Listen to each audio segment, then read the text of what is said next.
Good evening friends. GST platform के YouTube channel में आप सभी का स्वागत है।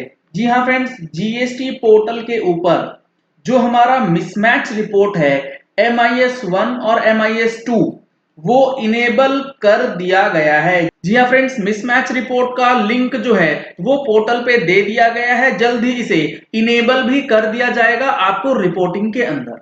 कहां आपको ये रिपोर्टिंग देखने को मिलेगी और इसके अंदर क्या डेटा होगा और आप इसको किस तरीके से यूज करेंगे अपनी जीएसटीआर रिटर्न्स को सही फाइल करने में, आईटीसी को सही तरीके से क्लेम करने में। यहां पे आपको मैं दिखाता हूं सबसे पहले जो हमारा जीएसटी पोर्टल है। अगर आप मिसमैच रिपोर्ट देखना चाहते हैं, आपको जाना है फाइल रिटर्न्स वाले सेक्शन में। फाइल रिटर्न्स वाले सेक्शन में जाने के बाद आपको फाइनेंशियल ईयर 2021 सिलेक्ट कर लेना है और जुलाई का महीना जो है वो सिलेक्ट करेंगे। जब से हमारे पास जीएसटीआर 2B का टैब इनेबल किया गया है, उसी महीने से मिसमैच रिपोर्ट का ऑप्शन जो है आपके सामने दिया जाएगा। अब आपको जाना है सर्विसेज टैब। सर्विसेज टैब के अंदर आप क्लिक करेंगे तो आपको दिखेगा मिसमैच रिपोर्ट। जी हाँ फ्रेंड्स, ये मिसमैच रिपोर्ट बेसिकली MIS 1 और MIS 2 की बात करता है। ये मिसमैच रिपोर्ट है क्या?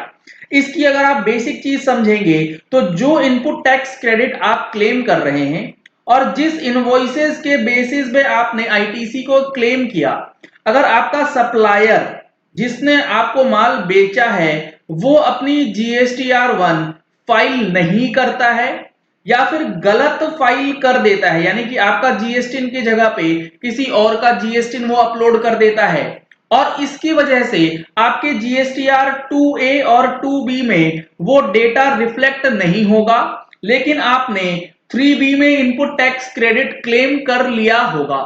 तो ये जो डिफरेंसेस हैं ये आपको MIS 1 के अंदर बता दिए जाएंगे कि इन इनवॉइसेस का क्रेडिट आपने ले रखा है जो कि आपके कॉरेस्पॉन्डिंग सप्लायर ने या तो अपडेट नहीं किया है या गलत तरीके से अपडेट करा हुआ है। इसके बाद जब ये मिसमैच रिपोर्ट आपके पास आएगी तो ये आपकी जिम्मेवारी होगी कि सप्लायर को बोल के आप इस गलती को रेक्टिफाई कराएं।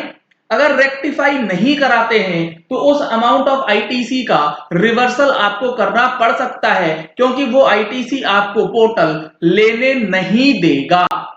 आपने देखा भी होगा कि जो हमारा जीएसटीआर 2B का फॉर्म है उसमें दो ऑप्शन बने हुए हैं, available ITC and not available ITC.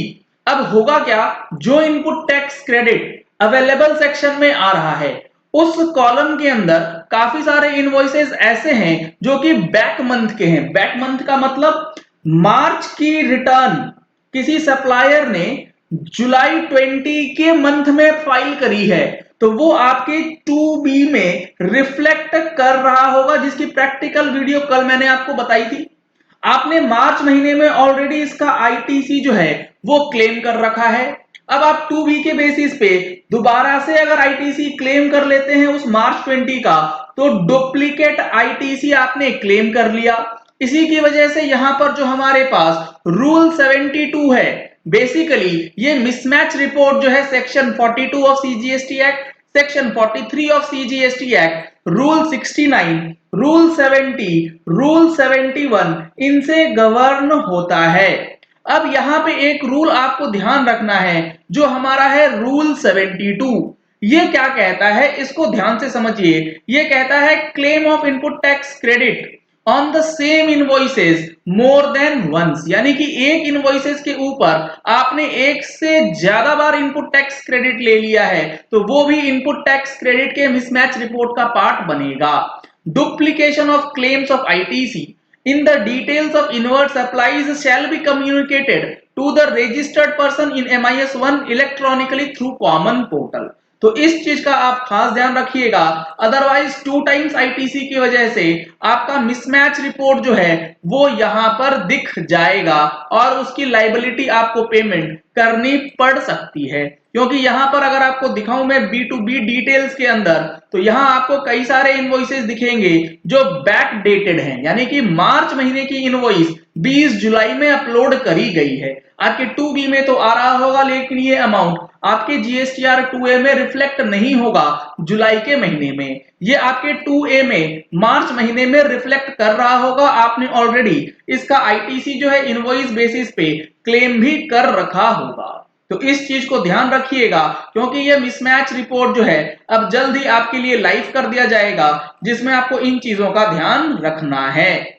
और सप्लायर को भी, सिर्फ रिसीवर को ही नहीं, सप्लायर को भी इस मिसमैच का रिपोर्ट जो है वो भेजा जाएगा MIS2 में, जिसमें अगर उसके कोई इनवॉइसेस के अंदर गड़बड़ी है, जिसमें आपको इनपुट टैक्स क्रेडिट लेना था, तो वो रिपोर्ट उसके पास भी जाएगी। कॉरेस्पॉन्डिंग रिपोर्ट MIS1 में आपके पास यानी कि रिसीवर के पास भेजी जाएगी। दोनों ही एंड से सारी चीजें परफेक्ट होने के बाद ही आईटीसी का क्लेम जो है रिसीवर को दिया जाएगा, अदरवाइज वो आईटीसी आपका डिनाई कर दिया जाएगा। वो आईटीसी आपको रिवर्स करने के लिए नोटिसेस वगैरह जो हैं वो आ सकते हैं। तो काफी इंपॉर्टेंट फीचर जो है, अब धीरे धीरे गवर्नमेंट जो है चीजों को स्ट्रिक्ट कर रही है। आईटीसी पे क्लेमिंग प्रोसेस है उसको बहुत ज्यादा स्ट्रिक्ट जो है अब कर दिया जाएगा।